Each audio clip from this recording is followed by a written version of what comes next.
Hey, this is Heidi Dawson. If you love all things health and wellness and style of any kind, hang out here with me each week. I'm obsessed with never-ending improvement, and it's all in an effort to help each one of us live a wildly successful lifestyle. Subscribe today so you don't miss a thing. Hi guys, welcome to the 94th episode of the Wildly Successful Lifestyle Podcast. Thank you so much for hanging out with me today. I am so grateful for each and every one of you that listens. Not only because it makes me happy that you're listening, but also because it means you want more out of life. Like you're not just going through the motions, you're actually out there making life happen. You know, we know we're worthy of living a wildly successful lifestyle, whatever that means to you, and I love that about us. So this past week on Christmas Eve, my family and I were at a service, and it looks so different because it's 2020, and you automatically know what that means, right? I think there were maybe 10% of the people that are normally there. I mean, everyone was wearing masks. Instead of real candles, they gave us these little battery-operated tea lights.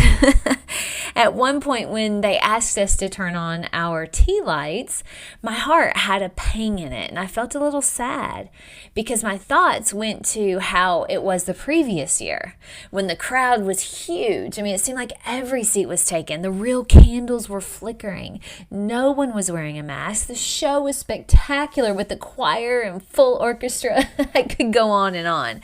But I don't want to depress you as much as I was depressing myself at the time. But you know what? I caught myself and I said, wait a minute. What are you doing?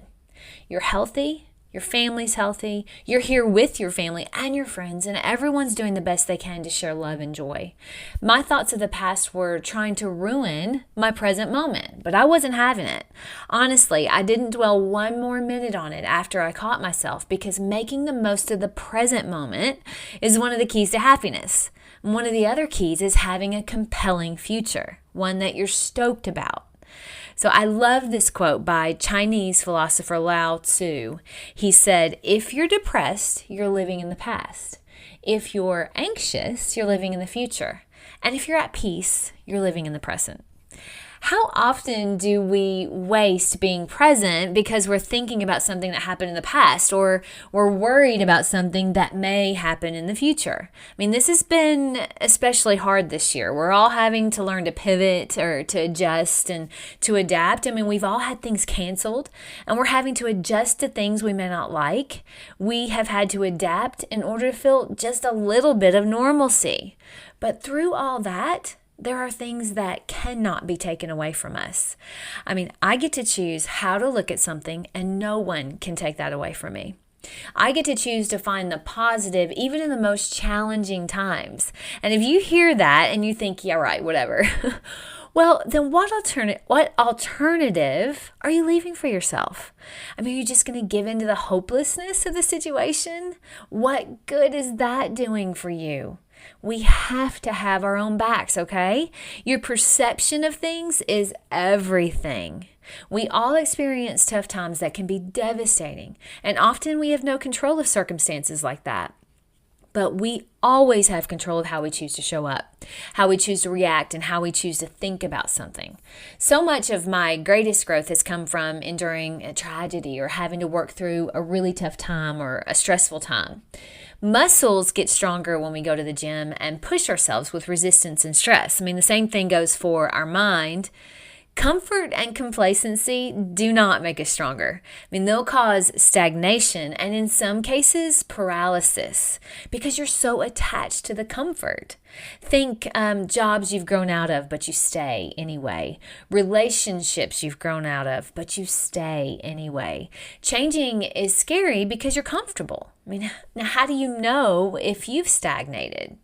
Well, if you wake up every day just working to get to the weekend, or if your biggest goal every day is just to get through the day, maybe if the most fun you can think of includes numbing your current feelings, or if you can't wait to see what that girl in Canada is posting on social media because her life is so much better than yours seemingly.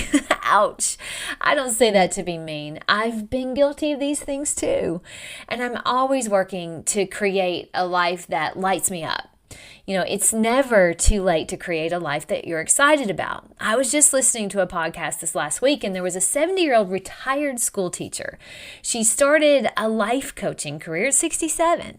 She made over $150,000 last year, the most she's ever made in 1 year, and she did it all on her own at 70.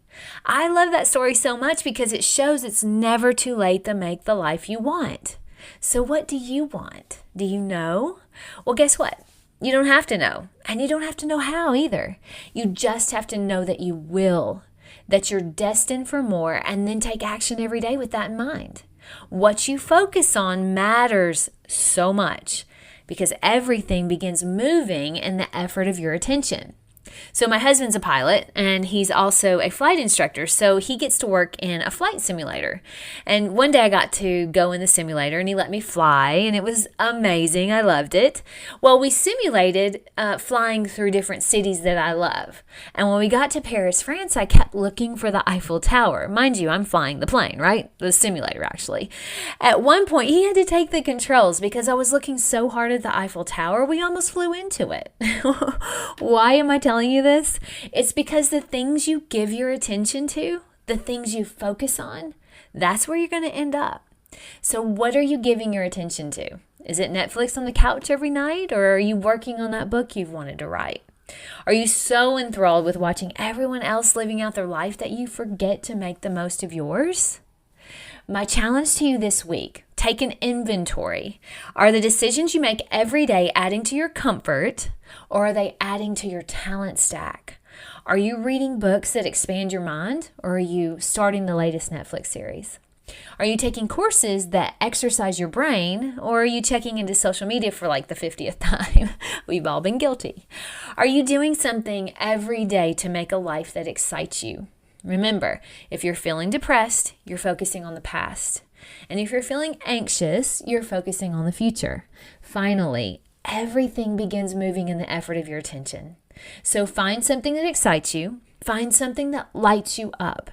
And if you already know what that is, don't give up. Move towards that dream like your life depends on it.